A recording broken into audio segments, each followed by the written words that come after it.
하겠습니다. 380장.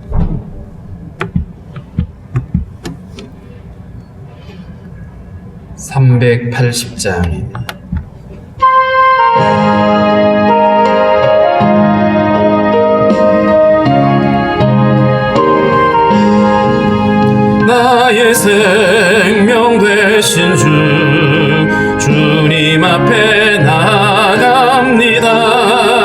주의 흘린 보혈로 정케하사 받아주소서. 날마다 주를 찬송하겠네.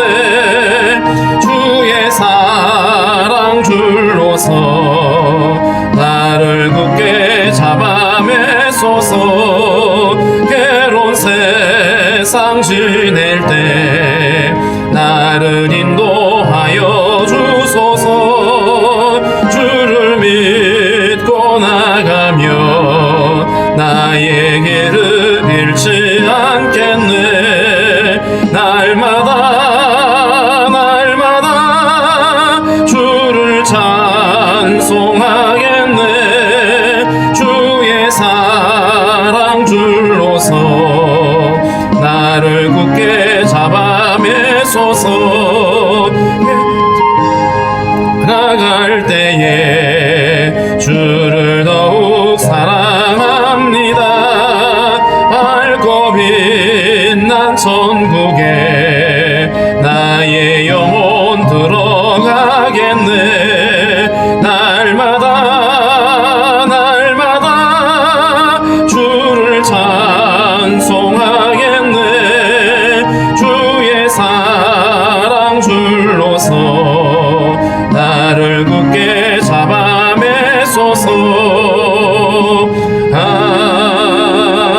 아멘. 기도하겠습니다. 하나님 아버지, 감사합니다. 오늘도 우리에게 새날을 허락해 주시고 주님 앞에서 나와 찬양하며 기도하게 하신 하나님, 주님께서 오늘 한 날도 우리와 동행하여 주시고 우리를 주관하여 주시기를 원하고 기도합니다. 매일매일 순간 주님을 찬양하며 주님의 그 사랑 안에 함께 거하며 살아가는 저희들이 되게 하여 주옵소서. 세상은 아버지 혼돈에 빠져있고 또 두려움으로 가득한 이러한 때입니다. 주님, 우리가 깨어있지 아니하며 믿음으로 살 수가 없습니다. 날마다 하나님 주님 바라보며 믿음으로 걸어갈 수 있도록 주님 우리에게 은혜를 주시고, 특별히 아버지 하나님 또 이렇게 특별 신년 기도회를 통하여 주님 말씀해 주시고 기도하게 하시니 감사합니다. 하나님 아버지, 올 한 해 참으로 주님의 말씀 안에 함께 거하며 말씀에 순종하며 살아가는 저희들이 되게 하여 주시옵소서. 하나님 앞에 나와서 날마다 기도할 때마다 주님 우리에게 깨닫는 마음을 허락해 주시어서 우리가 마땅히 순종할 바를 알게 하시고 하나님 믿음으로 우리가 결단하며 주를 따를 수 있도록 인도하여 주시기를 원합니다. 하나님 아버지, 성도들의 모든 간구와 기도를 주께서 기뻐 받아주시고 하나님의 선하심으로 인도하여 주시기를 원합니다. 하나님, 육체의 연약함 가운데 어려움을 겪고 있는 성도들 주님의 능력의 손으로 어루만져 주시고 치유하여 주셔서 깨끗함을 받게 하시고 언제나 새 힘을 얻어서 넉넉히 승리할 수 있도록 주님 인도하여 주시옵소서. 마음이 상한 자들, 하나님 앞에 낙심한 심령들 위로하여 주시고 하나님의 크신 은혜로 함께 하셔서 그 마음이 날마다 평안하며 담대할 수 있도록 도와주시옵소서. 혼돈에 빠져있는 이 나라 민족을 긍휼히 여겨주시고 지도자들이 하나님 끼어있게 도와주시며 정직히 행할 수 있도록 인도하여 주시옵소서. 열방 가운데 수고하는 우리 선교사님들을 강건케 하시고 하나님 은혜 가운데 붙잡아 주시옵소서. 하나님, 오늘도 성도들의 가정과 기업을 붙잡아 주시고 자녀들을 지켜주시며 나라에 부름받은 형제들 하나님 은혜 가운데 붙잡아 주옵소서. 감사하며 예수님의 이름으로 기도하옵나이다. 아멘. 254장 찬양합니다. 254장.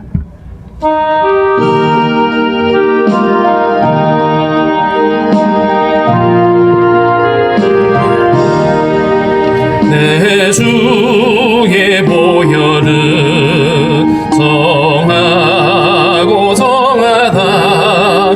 내 죄를 정케하신 주 나로라 하신다.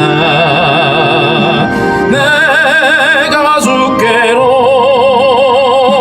지금 가오니 십자가의 보혈로 날 씻어 주소서. 약하고 주해도 주께로 나가며 힘 주시고 내 주함은 곧 씻어 주시네. 내가 주께로 지금 가오니 십자가의 보혈로 날 씻어 주소서. 나로라 하심은 온전한 믿음과 또 사랑함과 평안함 다 주려 함이라. 내가 주께로 지금 가오니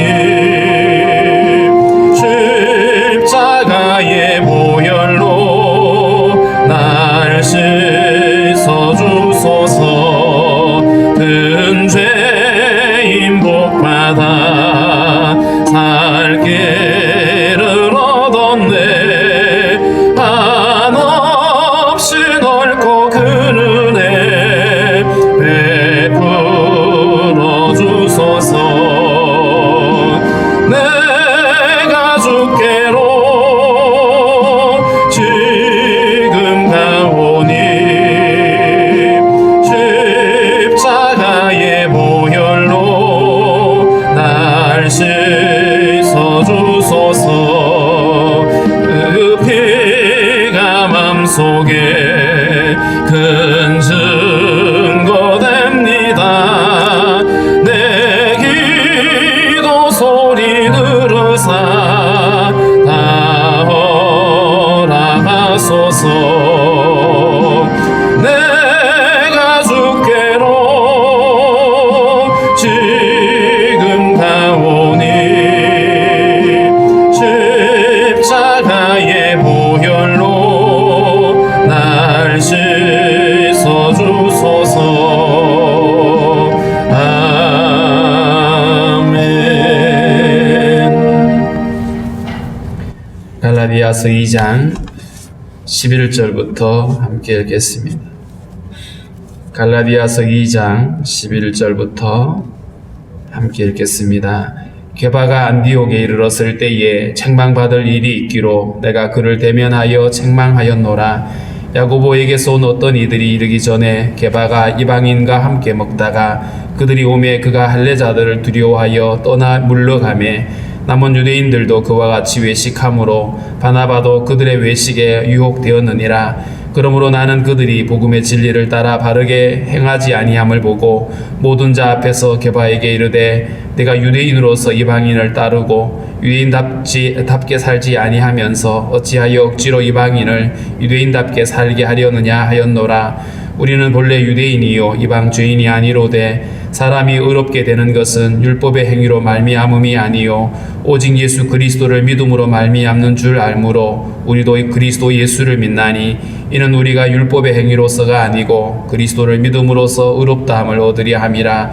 율법의 행위로서는 의롭다함을 얻을 육체가 없느니라. 만일 우리가 그리스도 안에서 의롭게 되려 하다가 죄인으로 드러나면 그리스도께서 죄를 짓게 하는 자냐? 결코 그럴 수 없느니라. 만일 내가 헐었던 것을 다시 세우면 내가 나를 범법한 자로 만드는 것이라. 내가 율법으로 말미암아 율법에 대하여 죽었나니 이는 하나님에 대하여 살려 함이라. 내가 그리스도와 함께 십자가에 못 박혔나니 그런즉 이제는 내가 사는 것이 아니요 오직 내 안에 그리스도께서 사시는 것이라. 이제 내가 육체 가운데 사는 것은 나를 사랑하사 나를 위하여 자기 자신을 버리신 하나님의 아들을 믿는 믿음 안에서 사는 것이라. 내가 하나님의 은혜를 패하지 아니하노니 만일 의롭게 되는 것이 율법으로 말미암으면 그리스도께서 헛되이 죽으셨느니라. 아멘. 앞서 1장부터 10절까지, 오늘 본문 10절까지에는 사도 바울이 자신의 그 경험을 의지하면서 사람이 의롭게 되어지는 것이 율법의 행위가 아니다. 특별히 할례를 받아야 되고 율법을 지켜야 의롭다라고 구원받을 수 있다라고 주장하는 그 유대인들에 대해서 반박을 하면서 결코 그럴 수 없다라고 얘기를 하고, 예루살렘 총회의 사도들도 이 부분에 대해서 인정했음에 대해서 앞에서 증명을 하고 있습니다. 예루살렘 총회가 있을 때 베드로 역시 자기가 고넬료 가정에서 복음을 전할 때에 하나님이 어떻게 그 이방인 집에 성령을 주셨는지를 사람들 앞에 증언하면서 사람이 의롭게 되어지는 것이 율법이 아니라 하나님의 은혜로 되는 것이다 라는 것을 분명히 말을 했던 베드로였습니다. 그랬던 베드로가 오늘 11절에 보면 이런 일이 있죠. 게바가 안디옥에 이르렀을 때 책망받을 일이 있기로 내가 그를 대면하여 책망하였노라. 이 게바는 베드로를 가리키는데, 베드로는 초대교회의 최고의 지도자였습니다. 예수님의 수제자라고 이렇게 불려지는 이 베드로인데, 바울이 베드로를 책망했다. 이 부분에 있어서는 어떻게 보면 바울 역시 사도들과 전혀 차별이 없는, 사도들에게 결코 뒤지지 않는 사도권을 가지고 있음을 말해주고 있습니다. 베드로가 어떤 실수를 했느냐? 12절에 보면 야고보에서 온 어떤 이들이 이르기 전에 게바가 이방인과 함께 먹다가 그들이 오매 그가 할례자를 두려워해서 떠나 물러갔다.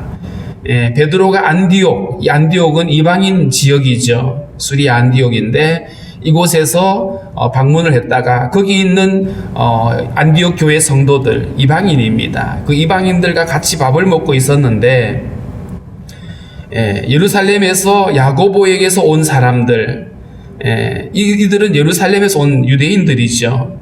유대인들이 온다는 얘기를 듣고 베드로가 그 할례자들, 할례를 받아야 된다고 주장하는 그 유대인들이 두려워서 슬그머니 그 자리를 피해버립니다.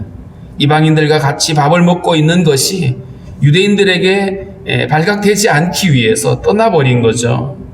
결국 그것 때문에 베드로가 그 자리를 뜸으로 인해서 거기 있던 나머지 유대인들도, 심지어 바나바까지도 그 외식에 유혹되어졌다. 베드로가 실수한 것은 이방인들과 같이 밥을 먹은 것이 아니고, 분명히 이방인들과 같이 밥을 먹은 것은 아무런 문제가 없어요. 수치도 아니고 불법도 아닙니다. 그런데 유대인들이 두려워서, 그 유대인들이 기존에 예수님을 믿기 전에 유대인들이 가지고 있었던 생각이 그거거든요. 이방인들과 함께 어울려 있는 것이 불법이라고 생각을 했거든요. 그래서 베드로가 고넬료 집에 갔을 때에도 초청을 받아서 갔는데 유대인으로서 이방인들과 함께 교제하는 것이 불법인 줄 너희도 알지 않냐라고 말하죠.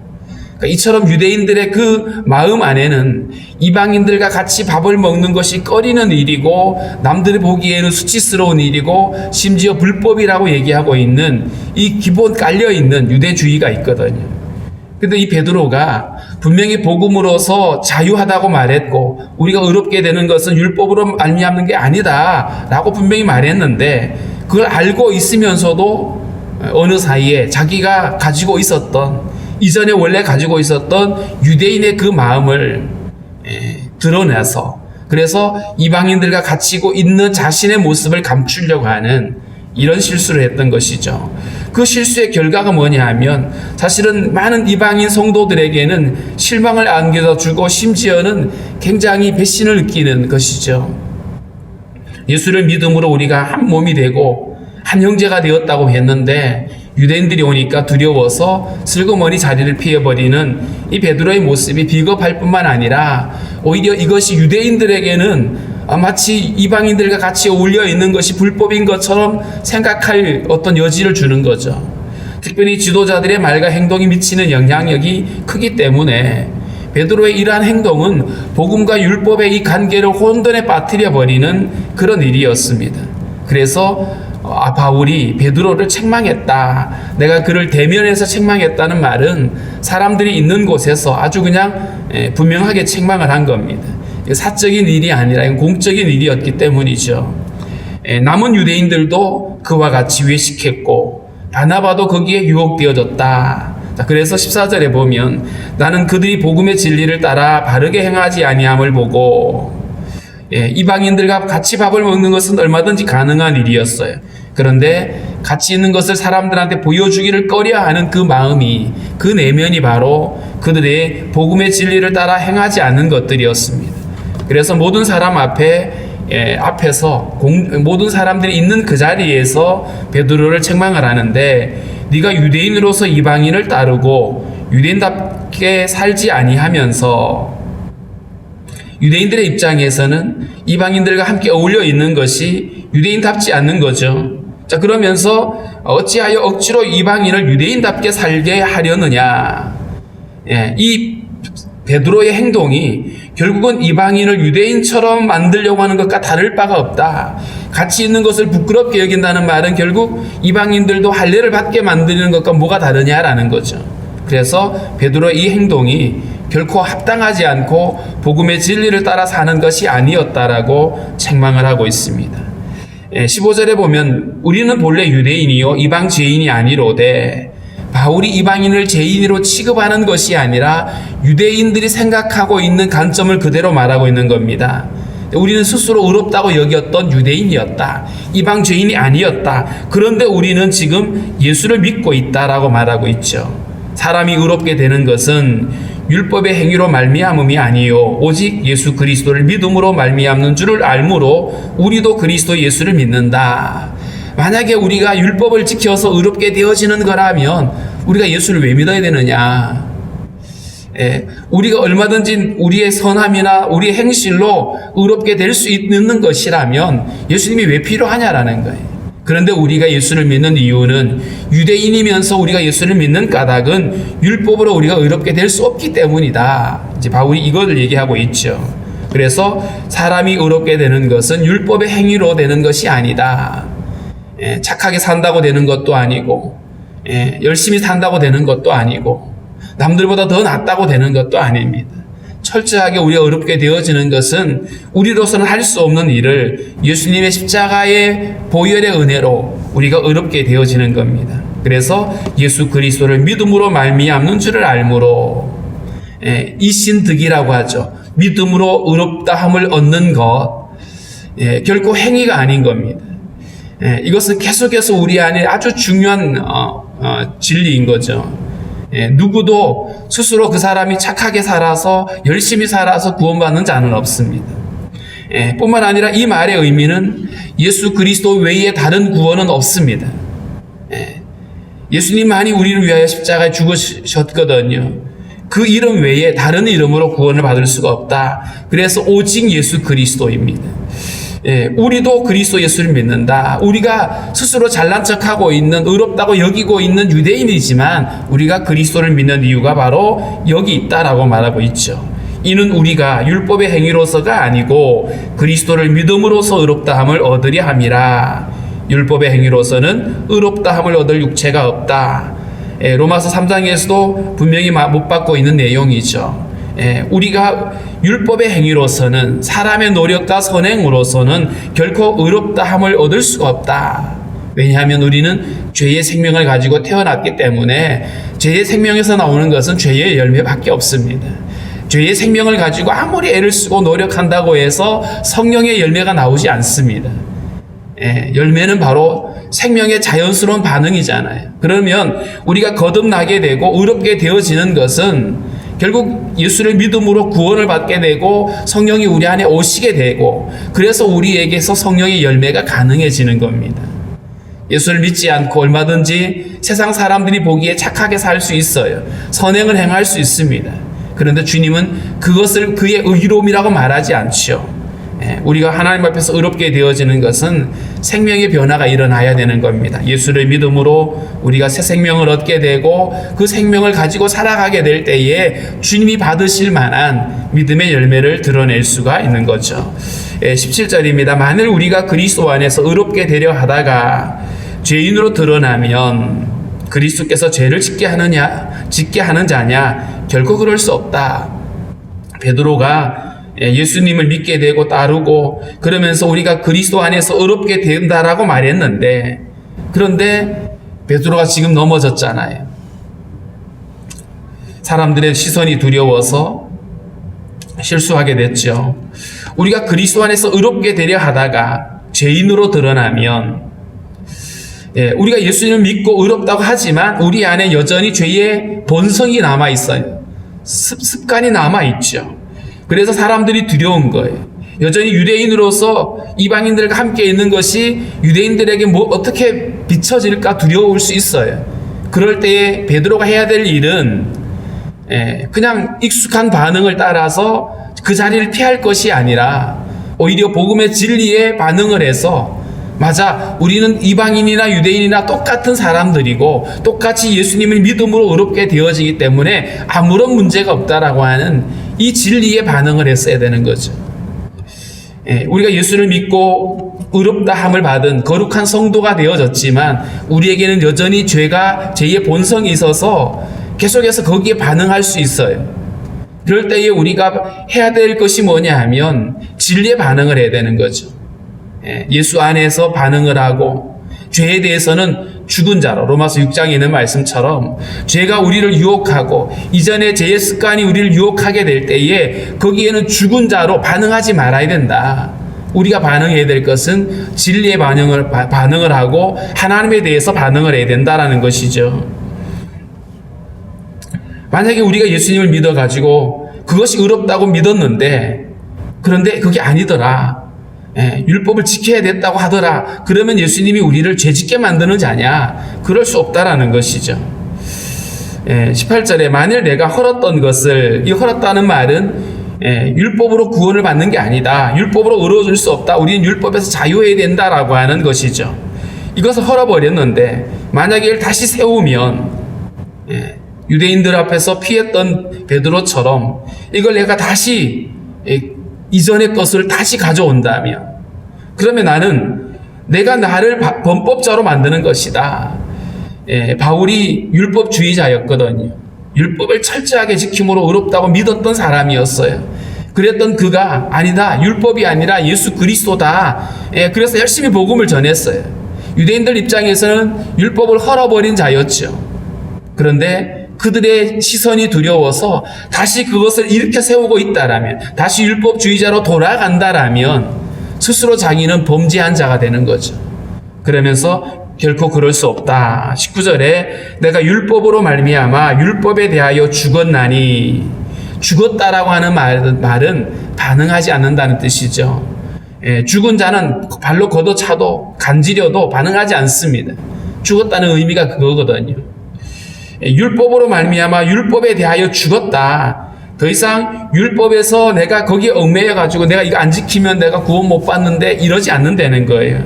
율법에서 자유하다. 이는 하나님에 대하여 살려 함이라. 율법에서 자유했기 때문에, 율법에 대하여 죽었기 때문에 반응하지 않아요. 자, 그런데 이제는 하나님에 대해서는 반응을 하게 됩니다. 왜냐하면 하나님과 연합된 자고 주님 안에 거한 자이기 때문에 하나님에 대하여는, 주님의 말씀에 대하여는, 그분의 어떤 비전과 그분의 뜻 앞에서는 거기에 내가 반응을 하는 거예요. 그래서 우리가 어디에 반응할 것인가가 참으로 중요합니다. 죄의 본성을 따라서 유혹에 반응을 하게 되면 죄를 짓게 되는 겁니다. 그러나 하나님의 말씀에 반응을 하게 되면 우리는 주님을 기쁘시게 하는 것이 되겠죠. 우리가 이 연초에 말씀을 더 계속해서 듣고 기도하는 이유가 어디에 있냐면 바로 말씀에 반응하는 자로 살기 위함인 겁니다. 말씀을 듣고 지식을 쌓는 것이 아니라 말씀에 반응하기 위해서 우리가 말씀 앞에 서게 되고 기도하게 되는 것이죠.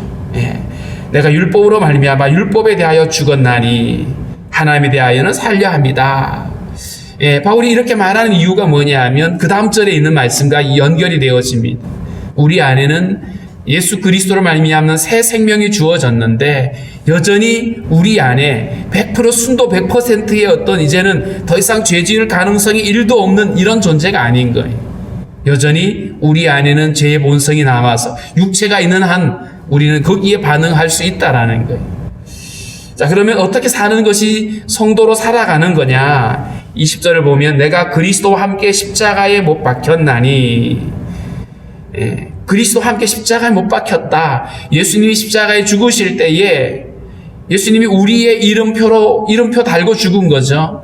왜냐하면 우리를 대신하여 죽은 것이기 때문에 예수님 홀로 죽으시고 우리는 구경한 것이 아닙니다.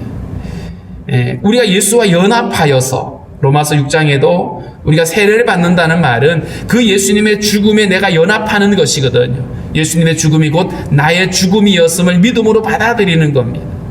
2000년 전에 오셨던 그분이 십자가에 죽은 것이 나와 무슨 관계가 있느냐? 그분이 내 이름으로 죽은 거다. 이걸 믿음으로 받아들이는 거예요. 그럴 때 우리는 예수님의 십자가 죽음은 곧 나의 죽음이고 내 죄를 대신하여 죽으신 죽음이다. 그래서 나의 옛 생명, 죄의 생명이 십자가에 못 박힌 거다. 자, 그러면 못 박혀버렸으면 끝나는 거냐? 그렇지 않은 거죠. 주님이 십자가에서 죽었다가 다시 살아나신 것처럼 그리스도와 함께 우리는 살아났다. 이제는 내가 사는 것이 아니다. 오직 내 안에 그리스도께서 사시는 것이다. 예수님과 함께 죽었기 때문에 연합하여 예수님의 죽음과 함께 연합했기 때문에 그분의 살아나심과 함께도 연합이 되어졌다. 그래서 이제 우리 안에는 그리스도가 사시는 것이다. 이게 우리가 거듭난 거예요. 옛사람은 죽고 내 안에 그리스도와 연합된 내가 사는 것. 이게 우리가 거듭난 생명이고 이게 구원받은 백성입니다. 자, 그러면 이제 오직 내 안에 그리스도께서 사신다고 그랬는데 그렇다면 내가 육체 가운데 내가 예수님을 믿고 곧바로 천국 간 게 아니잖아요. 곧바로 우리가 이 땅에서 죽음을 맛보고 천국 가버리는 것이 아니고 여전히 육체로 남아있거든요. 오직 내 안에 육체가 있는데 육체 가운데 사는 내 모습은 어떠하냐? 나를 사랑하사 나를 위하여 자기 자신을 버리신 하나님의 아들 예수님을 믿는 믿음 안에서 사는 것이다. 그래서 우리가 예수님을 믿는다는 말은 내가 예수를 믿고 예수님이 내 안에 계신다는 걸 믿는 거고 믿음으로 사는 것이 뭐냐 하면 내 안에 계시는 그 주님을 바라보며 사는 겁니다. 그래서 주님이 원하시는 것이 뭔지 주님의 뜻은 무엇인지를 계속해서 우리가 주님께 질문하고 이것이 주님이 내 삶의 주인으로 자리매김을 하는 거예요. 예수를 믿는다고 하지만 여전히 주님은 저 밖에 있고 내가 삶의 주인이 되고 내가 하고 싶은 거 내가 원하는 거 마음껏 결정을 하다가 필요할 때 주님을 부르는 것이 믿음 생활이 아니고 믿음 생활은 그 주님이 십자가에서 나와 함께 죽고 함께 살아나신 그 주님이 내 삶의 주인의 자리에 계셔서 우리의 삶을 움직이는 거예요. 내가 판단하고 생각하고 말하는 것들이 주님 안에서 그분을 바라보면서 그분을 의식하면서 사는 것, 이게 바로 믿음으로 사는 겁니다. 이전에는 내가 주인이었어요. 내가 하고 싶은 거 내가 원하는 대로 살았던 우리가 이제 예수를 믿었다라면 이제는 내 삶의 주인의 자리를 주님께 내어드리는 겁니다. 그것이 바로 내 안에 있는 주님을 믿는 믿음으로 사는 겁니다. 주님이 내 안에 계신다고 말은 하면서도 살아가고 판단할 때는 전혀 주님을 의식하지도 않고 신경도 안 쓴다라면 그건 우리가 믿음으로 사는 게 아닌 거죠. 우리가 예수를 아무리 오래 믿어도 여전히 우리에게는 이런 갈등과 싸움이 계속된 겁니다. 그냥 익숙한 반응대로 살게 되면 여전히 내가 주인 되어 사는 거거든요. 그런데 믿음으로 살게 되는 것은 내 안에 계신 주님을 의식하고 그분께 질문하고 그분의 뜻을 따라 내가 판단하고 거기에 반응을 하는 것, 내 안에 계시는 주님에게 반응을 하며 사는 것이 믿음으로 사는 거예요. 이것이 바로 말씀을 따라 사는 것이고 이게 바로 예배자의 삶인 겁니다. 예배자가 특별히 다른 것이 아니라 내 안에 주님을 모시고 주님을 바라보는 믿음으로 날마다 그렇게 반응하고 사는 것이 바로 예배자의 삶인 것이죠. 21절에 내가 하나님의 은혜를 패하지 아니하노니 만일 의롭게 되는 것이 율법으로 말미암으면 그리스도께서 헛되이 죽으셨다. 만약에 여전히 내가 뭘 해야 구원을 받는다라고 믿고 있다라면 오늘 이 유대인들처럼 할례를 받고 율법을 지켜야 구원을 받는다고 믿고 있다라면 그것은 바로 그리스도께서 헛되이 죽으신 거다. 아무 의미가 없지 않냐 이런 것이죠. 그래서 예수님의 십자가의 보혈, 예수님의 십자가의 이 복음이 우리를 의롭게 하는데 조금도 부족함이 없습니다. 우리가 예수님은 충분하다는 말의 의미가 이런 것들입니다.